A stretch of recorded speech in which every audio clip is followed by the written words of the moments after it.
What's going on, YouTube? This is SG1 Sports, and you're watching our SEC football channel. We got Vernon Speaks Sports. Vernon has joined me several times, and also we have featured some of his work over here on the Voice of College Football, and he has it nailed down when it comes to the Auburn Tigers. Vernon, how you doing tonight? I'm doing good, guys. Want to give a big shout out to my fearless and true gang on my YouTube page, a big War Eagle, to the Auburn Tigers fan base as we approach the A-Day game, which has been much anticipated, but has been kind of overshadowed by the success of the basketball team. Want to give a shout out to Bruce Pearl and the first ever Final Four appearance by any team who was eligible to do so in the state of Alabama, War Eagle. Vernon, yes, it's a good time having you on here. And again, I remind everyone that we have posted a number of Vernon's videos looking at the Oregon matchup in particular, the Auburn defense for 2019. And he has joined me for some discussions as we have taken you through spring practice. And it's been a good time and a great football analysis. All right, Vernon, let's start with this running back position, because there's so many options out there. I was doing a little homework on it just a few hours ago. Okay. There's a lot of talent there, a lot of versatile players, a lot of guys that can do different things. So it's not reliant on one guy or two guys, potentially, if some of the young guys step up. And it's seems to be a strong position, but we won't necessarily know who's going to take the lead or those second and third options in terms of running the football and catching the ball out of the backfield.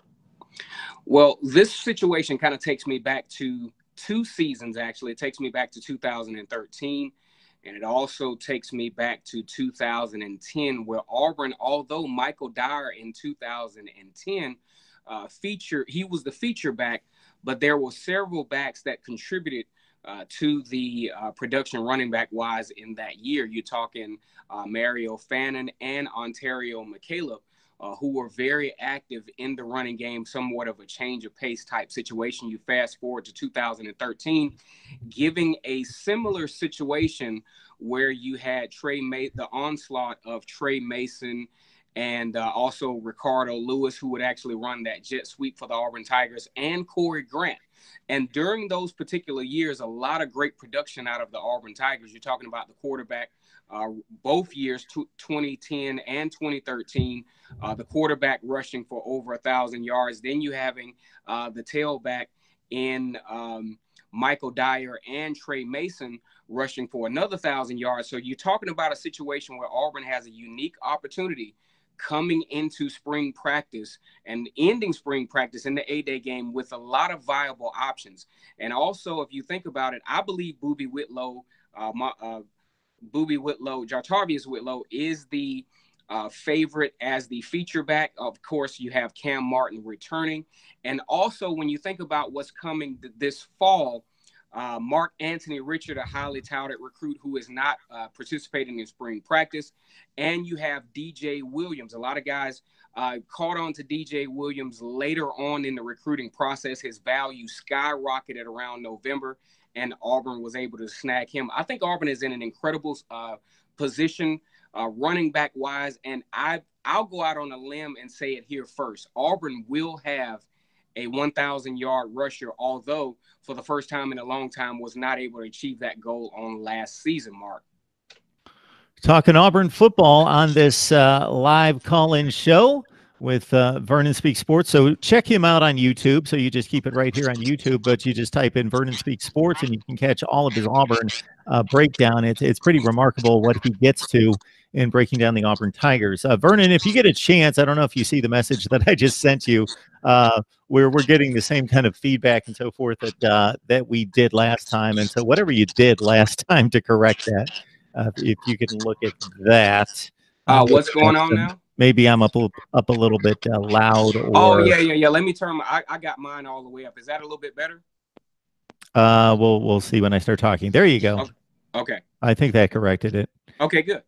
So I was just going to hit on the offensive line because obviously connected directly to the running game is the offensive line. And I think maybe it's overstated the struggles along the offensive line or the perceived lack of production or lack of talent there. There's a lot of experience there, and you have your former um, offensive line coach coming back, JB Grimes, who's been with you before. And so your thoughts about the guys up front? You know, there are several different ways you can look at this offensive line situation for Auburn. And I don't like to use the term lazy, but I think it was a lazy, kind of scapegoat to say that the offensive line was the total problem to why Auburn was a little bit anemic offensive wise. I think more so you got to look at the big picture. You know, you're talking about a bunch of guys, you're talking about Kim Caleb, Mike Horton. I think Prince Winagu is probably one of the best athletes that I've ever seen at Auburn as a lineman. He was actually, he actually had aspirations to play basketball. So, he definitely has the athleticism to be an elite offensive lineman. I'll go out on a limb and say this.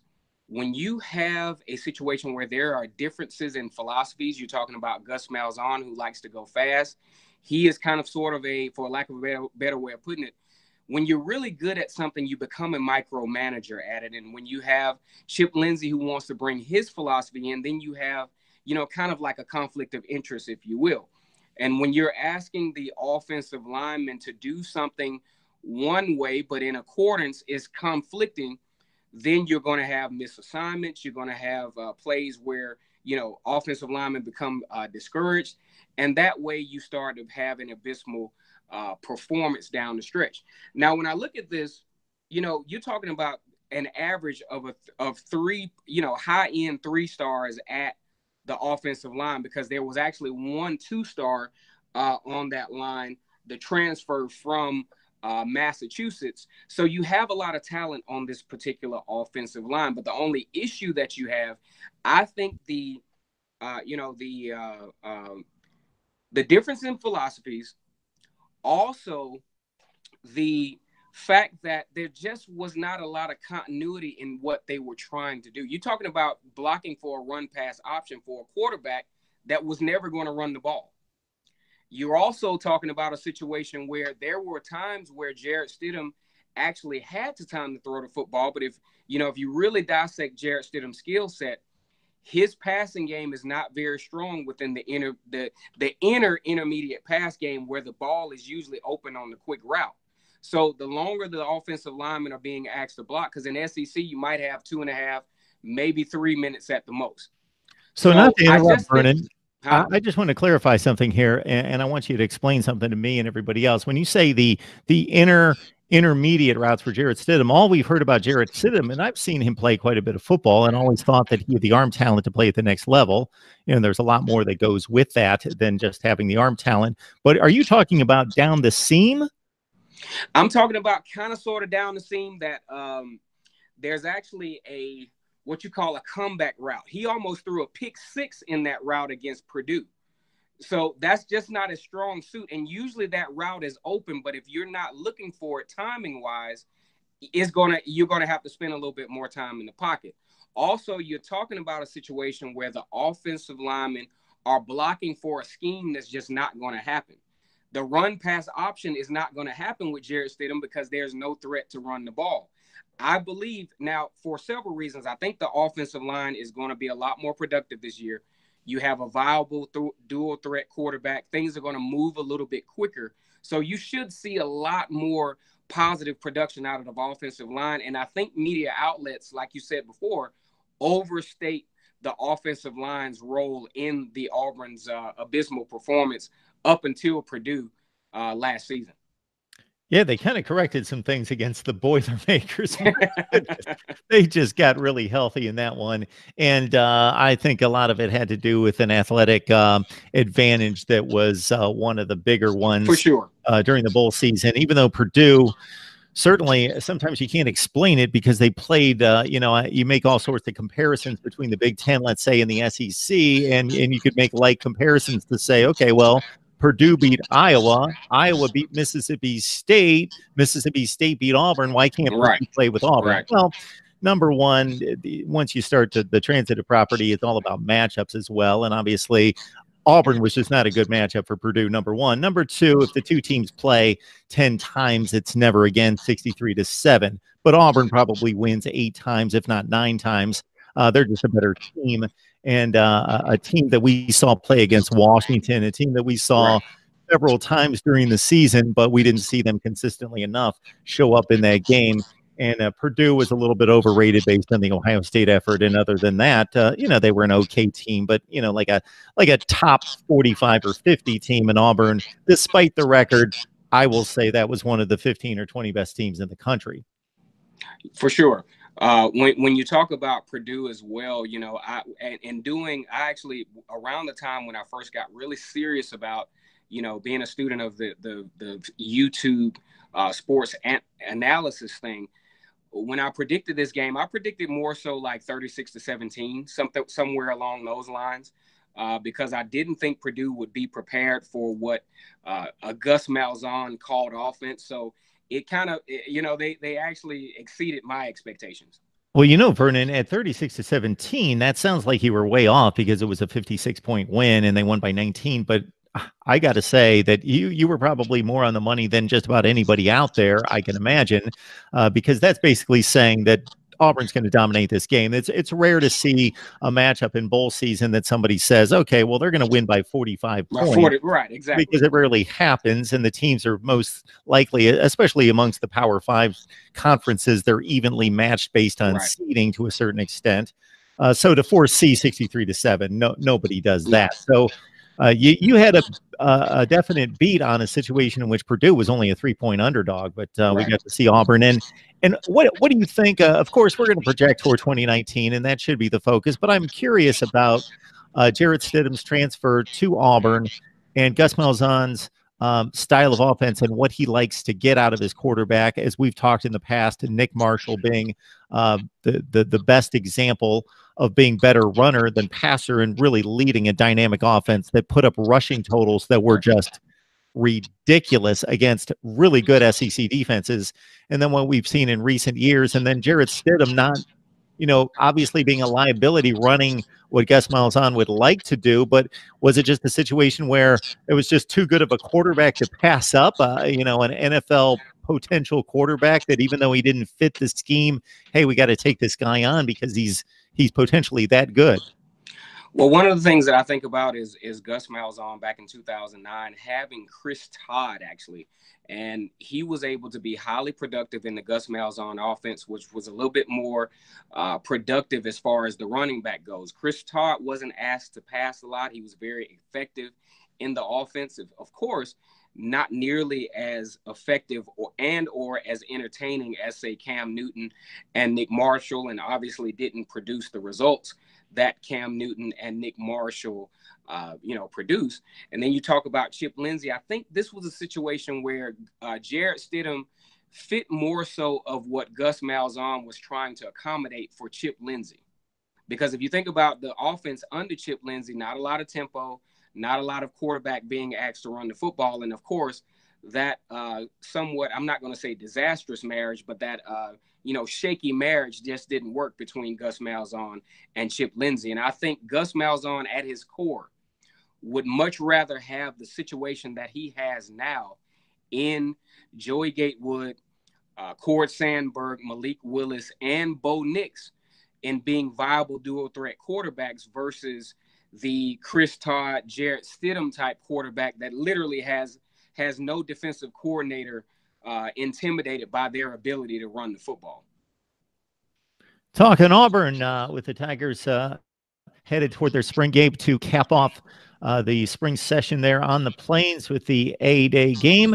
And of course, a little bit later in our session here, our call-in show, we're going to talk Alabama football. We got Stephen M. Smith of Touchdown Alabama coming up a little bit later, and I will take your calls. Vernon will as well, 860-325-3687. I'll get that in the live chat, but definitely check out the videos that we posted with Vernon here at Mark Rogers TV, the voice of college football. Just thoroughly impressed with the detail and the precision and the delivery of this is a topic, this is a unit, this is a breakdown, and really methodically going through it for what we have here, the hardcore college football fan, the smart fan like you.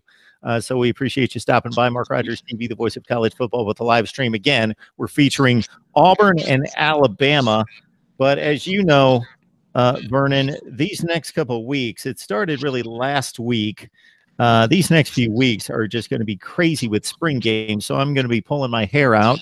But I do fortunately have enough of it that I could pull a little bit out and be okay. We're going to start it actually tonight with Kevin McGuffey from Last Word on College Football is going to stop by following the Kentucky spring game. He will be there and will be joining us for a live chat right here. So everybody will be back about 9 o'clock tonight, 9 o'clock Eastern time, talking Kentucky spring game. And of course, we'll open it up to general college football discussion.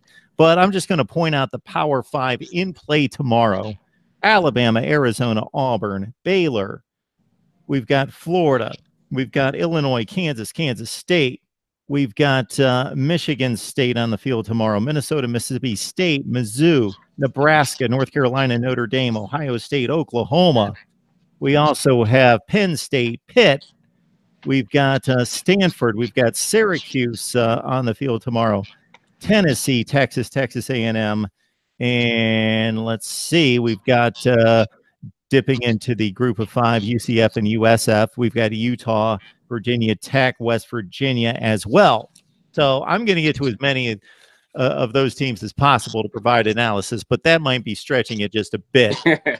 I made a list here, Vernon, of who we've talked about just in the last week. We have plenty of analysis on Ohio State, Purdue, Nebraska, Clemson, Miami, Florida State, Texas, Florida, South Carolina, Alabama, LSU, Ole Miss, Auburn, Arkansas, Tennessee, USC, and Oregon. And I'm probably missing a few. TCU would be one. And some talk on the NFL draft, which is coming up, of course, in 2 weeks. So, Vernon, as you take in this game tomorrow, do we have any idea at this point how the structure of the spring game is going to be? You know, we see all shapes and sizes in regards to offense versus defense, various rules being employed. I hear that Nebraska is going to be hitting tomorrow. Clemson was pretty aggressive at their spring final last week. Ohio State, not so much tomorrow. They're going to be basically playing flag football. Do we have any insight into the way Gus Malzahn would like to kind of put this in play tomorrow?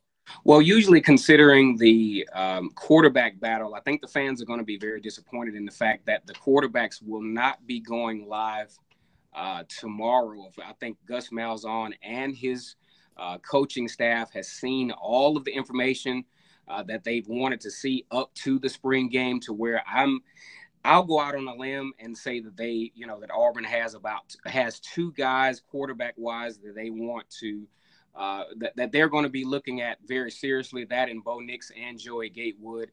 And public perception says that Joey Gatewood is the favorite to start in the Advocare Classic.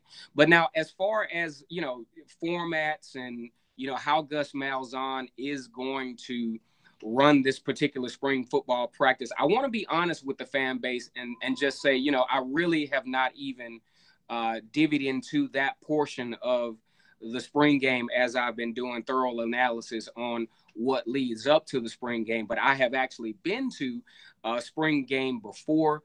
And for the most part, just as far as information that a fan will receive is usually not synonymous to what you're going to see opening kickoff.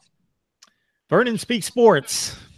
I encourage you to check it out right here on YouTube. Vernon Speaks Sports. It's all one word. Just get it out there and type it up. Vernon Speaks Sports right here on YouTube, and you're going to be astounded at what you see, and especially if you love Auburn. But my thought is, if you love college football, then you try to keep track of as many of the big power programs as possible. And so check out his work right there. Anything in particular you've been working on over the last week or so? Well, there've actually been several videos that I talked about, and some that, one that just I don't believe gets enough attention, but it also, shows up in the bloody end, and that's the place kicker position. What a lot of folks don't understand is that Auburn has had the benefit of having Daniel Carlson, who is the all-time SEC leading scorer, as your place kicker, but his brother takes over. And if we look back at Daniel Carlson, you're talking about 80+% during the course of his career, never missing an extra point. But you bring his brother on, Anders Carlson, who was 60%, actually missing a key field goals against Washington and one against Mississippi State that could have actually helped momentum-wise, as Auburn was kind of struggling offensively in that game, could have helped them kind of get back into that game, as well as a fumble right at the goal line by Boobie Whitlow. So sometimes we discount how important the place kicking position is, especially in the Gus Malzahn offense, as usually most Auburn fans can attest. Usually when you cross the 50-yard line, you're guaranteed to get 3 points with a guy like Daniel Carlson. Also, you know, I really like, one of my favorite positions on Auburn's football team defense-wise is the buck position. And if you think about over the years that Auburn has been very successful defensively, you had guys like D Ford, followed by Carl Lawson, and just recently Jeff Holland. When that position, just statistically, there may be a correlation and there might not be. But I'm a real numbers guy, and I believe the numbers don't lie. When the buck linebacker position either produces 9.5 sacks on average, which what those three guys did, and 14.5 tackles for a loss, that has led to defenses for Auburn that have been very productive and have been defenses that have come close to leading Auburn to championships. You talk about the 2013 SEC championship, D Ford. You talk about the 2016 production where Auburn shut Clemson down. You talk about Carl Lawson. And then you talk about 2017, where Auburn was literally staring at being the first two-loss college football team to possibly make it into the playoffs, literally playing toe-to-toe with Georgia late in the third quarter with Kerryon Johnson. You got Jeff Holland, who was very productive in that game as well. So usually when that buck linebacker position plays at a high level, usually that spells very good news for the Auburn defense. Now, we would like to believe that we got three possible guys that could take on the air of that particular throne that usually gets Auburn defensive players in the NFL. A guy that we're looking at is Nick Coe, T.D. Moultrie, and Big Cat Bryant. And let's just say, for example, the good news for Auburn defensive line-wise, if one of those guys doesn't take on the buck defensive linebacker role, one of them can also supplement on the defensive line, which the Auburn fan base and everyone surrounding the Auburn program should be thankful that Derek Brown decided to come back. That's huge for the Auburn Tigers. You guys know the deal. Mark Rogers TV, the voice of college football. It is our quest to bring the best in discussion, debate, and analysis across the landscape of college football. We're talking Auburn and Alabama, a bit of an Iron Bowl call-in show here on a Friday night leading into the spring games for both the Tide and the Tigers. We got Vernon Speaks Sports on the line representing Auburn. And again, I encourage you guys to check out his YouTube channel. It is quite packed with not just a ton of content, because that's not what gets the job done. A ton of content that is quality content in analysis of Auburn football. And Vernon's been kind enough to allow me to post a few of his videos here on my channel to supplement what we do. And you know that we just, if looking at the SEC, I pretty much covered the entire SEC at some point this spring with analysis of what's going on in each and every camp. And in just a few days, we will get back to a lot of the teams that are playing this weekend with Alabama, Auburn, as Vernon joins me again to talk Auburn after the spring game and to put a cap on the 15 sessions. We got the live chat, of course, going. We've got Cash Boy D telling us that he's going to be at the Auburn spring game. We've got Jance 716. And so, Vernon, you hit on part of this. He's wanting to know your overall evaluation of the front seven on defense. Well, the thing about the front seven of the defense is you have so many athletic and viable options. One of the things that I like is the fact that Big Cat Bryant TD Moshry. You also have the production of Derek Brown coming back.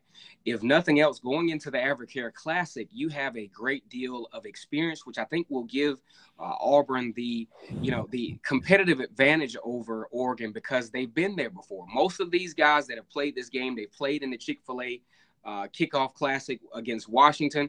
A lot of these guys have even played in 2 games against Clemson. So that's going to give the competitive edge for as far as the defensive line goes, because in the Kevin Steele run defense, that is the heart and soul of the defense.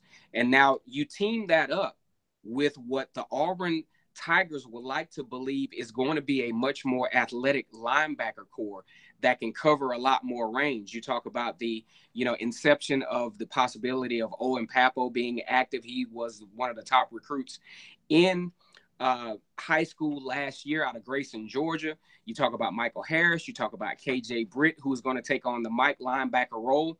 Now, to answer your question, the defensive line position is a position at Auburn that you absolutely do not have to worry about, because Derek Brown will be able to anchor this defensive line based on all that's coming back.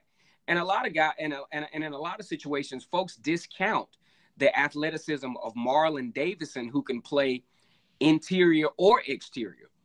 Then you talk about the prospect of, I really like how Daniel Thomas, the safety, actually helps to supplement also in the running game. So I'm telling you, man, you do not have to worry about anything inside the box, probably not even outside the box in the interior run game, which will be very, very vital as you get into the rigors of the SEC.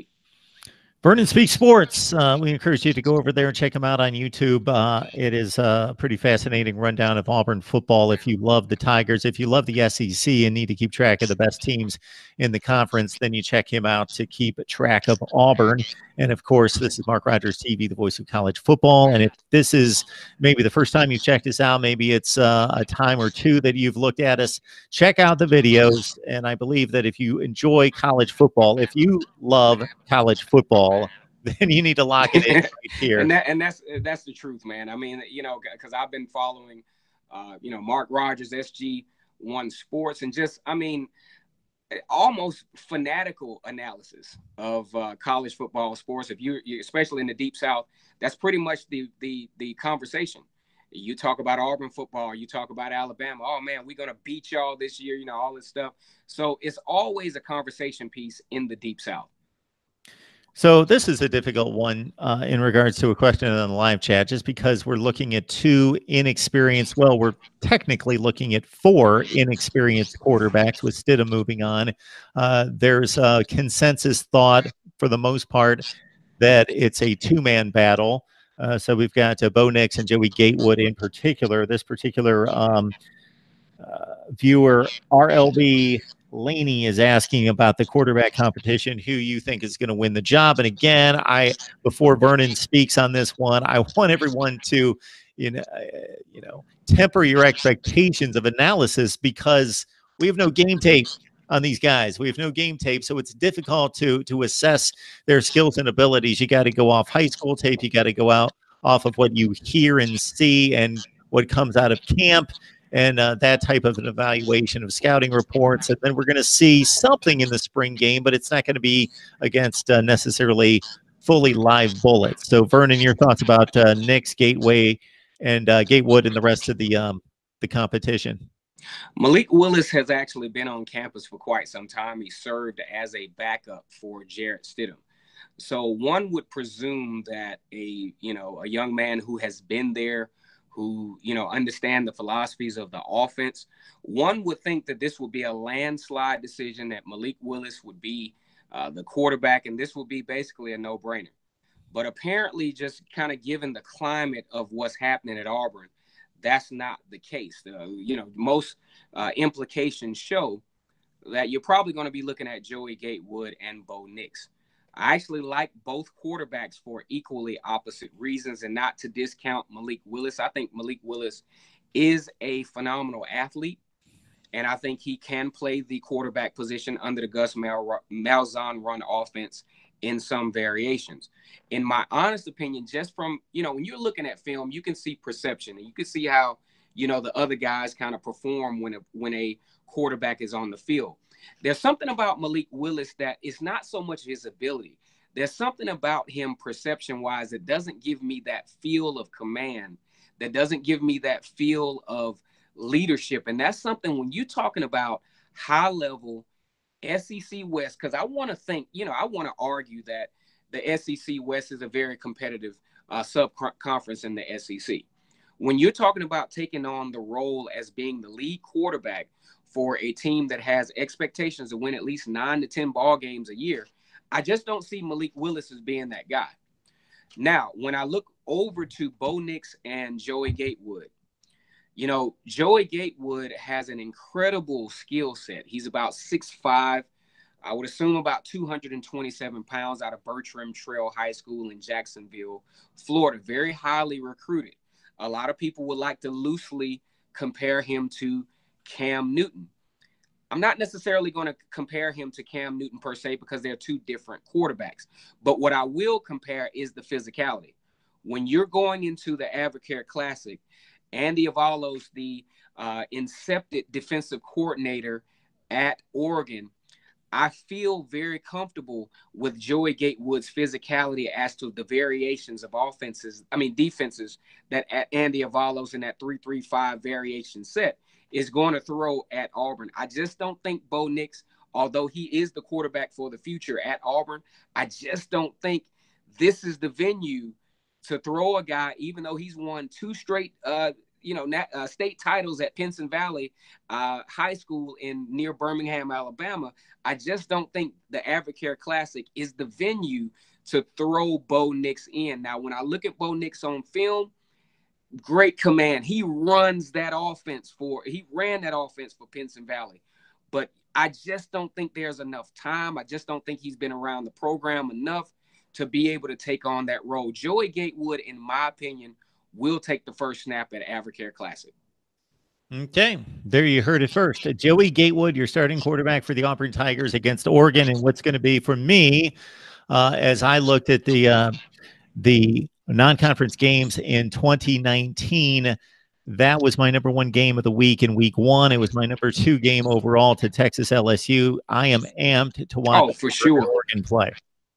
For sure, because if you think about, Auburn is always a very good draw when you talk about facing Pac-12 teams, because they, Pac-12 teams, not necessarily from a physicality standpoint, but with the style in which Auburn runs their offense, it usually serves as a good matchup for the 3-3-5 defenses that are run in the Pac-12 to try to slow down that West Coast offense. The only thing that's different about Auburn is we like to line up in a West Coast type offense, but we also like to pound the football running wise. So that's why it makes it it gets defenses way off balance.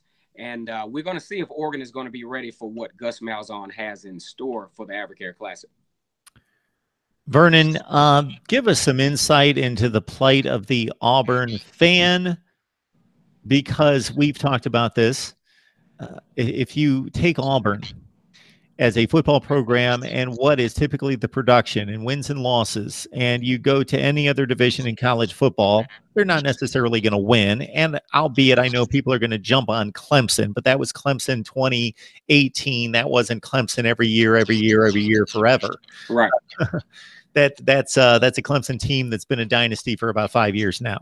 But if you march Clemson to even the Big Ten Eastern Division, which I consider to be the second best division in college football, yes, they'd have to run into Ohio State, Michigan State, Penn State, but they'd have a fighting chance to win that division, as they do in the Western Division of the SEC. But Alabama's just been so dominant, so good.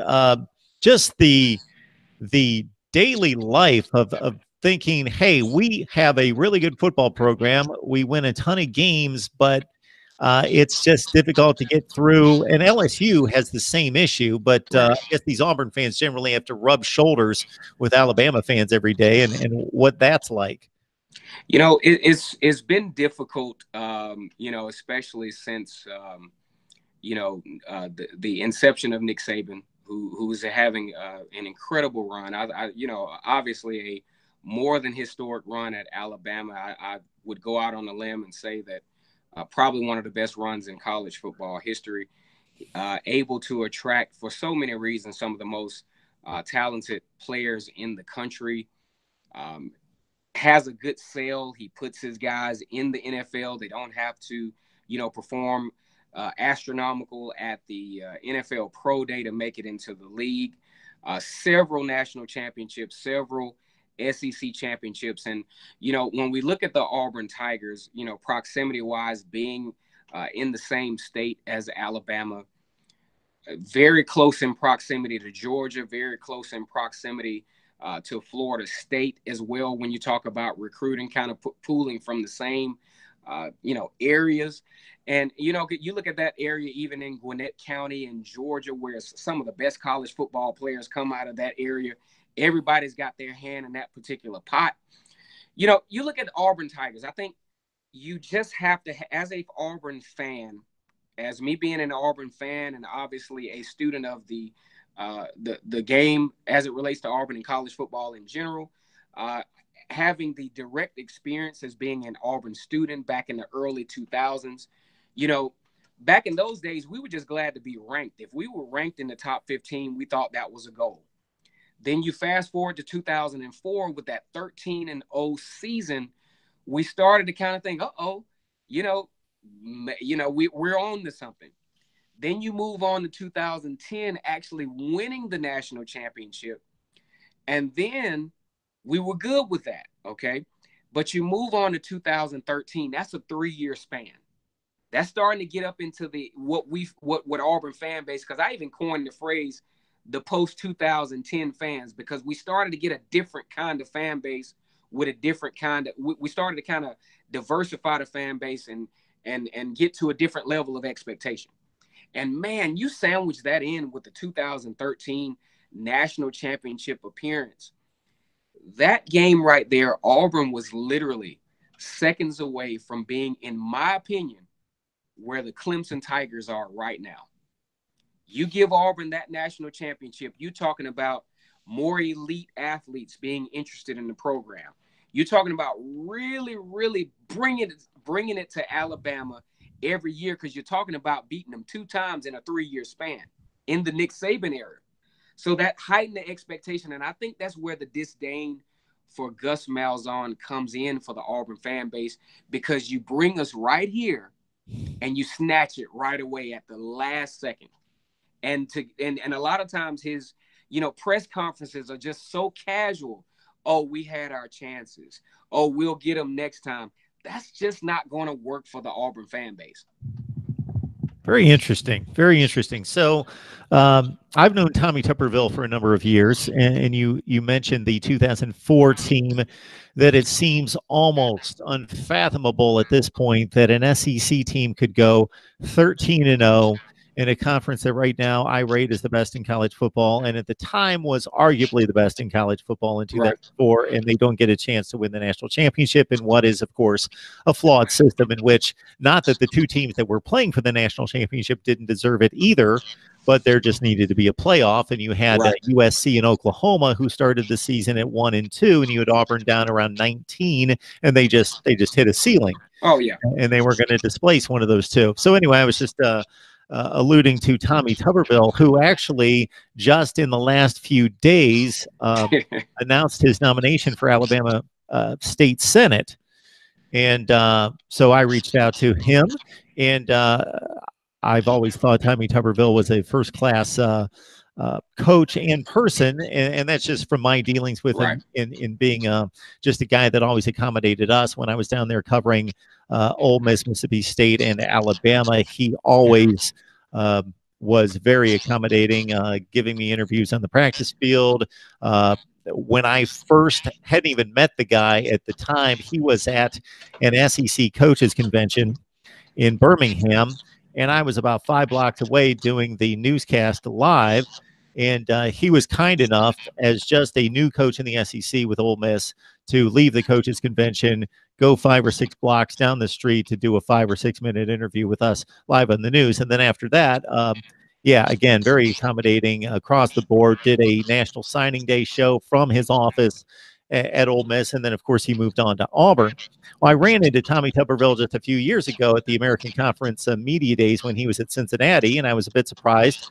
I shouldn't have been, but that he remembered me, remembered my name, and so we struck up a conversation. Then I noticed just a few minutes later that he was following me on Twitter, so we've been able to stay in contact. But if you look at his run at Auburn, certainly underrated. He wasn't facing the Alabama that is in the way today, but still to beat Alabama 6 consecutive times and to win major bowl games and to put his team in position in that top 10 range most of the time while he was there. And again, not to have the opportunity to play for a national championship, I'm sure is a difficult pill to swallow for Auburn fans and for his own coaching career, because that was a once in a lifetime shot to get a chance to do that, and was taken away from him and the Auburn Tigers. You know, during the Tommy Tuberville era, I think that was a great time, obviously, to be an Auburn Tiger. Tommy Tuberville given some of the most memorable wins in history, probably, for Auburn. You know, you look at the 2004 team. I feel like the game against LSU that year, the last second touchdown, and also, you know, kind of the crazy ending to that game kind of gave the fan base a glimmer of hope, like, hey, we're on to something. And sure enough, 13-0 that year with the tandem of Carnell Williams, and who is currently the running backs coach for Auburn, and Ronnie Brown. Impressive performances against the top tier teams of the SEC during that particular year. You look at consecutive wins over Alabama over that period of time, you know, tapering off to something a little bit more undesirable than those may think. But no one should discount Tommy Tuberville's contribution to the Auburn fan base. I think he has a ton, although he moved on to 2 different teams after leaving Auburn. I personally, because I was in college during the time of Tommy Tuberville's tenure at Auburn, between 2000 and 2002. And you just talk about, you know, just a mutual endearment for, because if you talk to most Auburn fans, really probably nothing too negative to say about Tommy Tuberville. Of course, he's not as revered as, say, Pat Dye, but definitely memorable experiences and such a class act. Such a, even when he's angry on the sideline, he does it in such a classy, genuine, you know, just a genuine way. He's definitely, in my opinion, especially considering I'm biased because that was during the time I was at Auburn, just a class act and definitely an Auburn guy. Yeah, and as I mentioned, my dealings with him, nothing but class and accommodation for my job and what I was trying to do. So first-rate guy. I'm looking at the 2004 Auburn schedule. And again, this is in the SEC. So, you know, he beats Mississippi State in game number 2. In game 3, they go out and they beat a number 5 LSU team. A couple weeks later, they go to Knoxville, Tennessee's 10th ranked in the country. They beat them 34-10. Demolished them, you know. Yeah. If you looked at that game, just total domination. They took out a decent Arkansas team. They beat Ole Miss on the road. Actually, I was at that Arkansas game. Okay. I actually went to that game. They took on what was later the 5th ranked team in the country, again, Georgia, winning that game 24-6 against another top 5 team. So that's 4 top 10 wins, 2 top 5 wins at that point.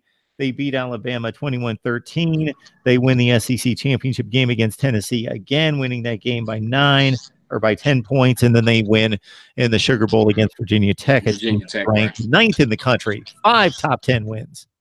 Yeah, it's just incredible that Auburn just didn't get the opportunity to represent in the BCS national championship against a very, very potent USC team coached by Pete Carroll. Of course, they went on to win that national championship, but it doesn't take away from, you know, that particular football team and what they were able to accomplish with, you know, somewhat a not conventional linebacker core, in my opinion. That linebacker core actually featured Travis Williams, who is now the defensive coordinator at Auburn. The thing that I like about that, as we move fast forward to 2019, is the fact that Travis Williams as a linebacker at Auburn, was largely undersized, was asked to do way more than maybe his skill set or even his physicality would allow. But Auburn had a very decent defense that year, and he had a very productive season. And that experience is something that I mentioned on several of my videos. That experience is something that Gus Malzahn will be able to borrow from, because Gus Malzahn is not an Auburn guy. He's out of Arkansas.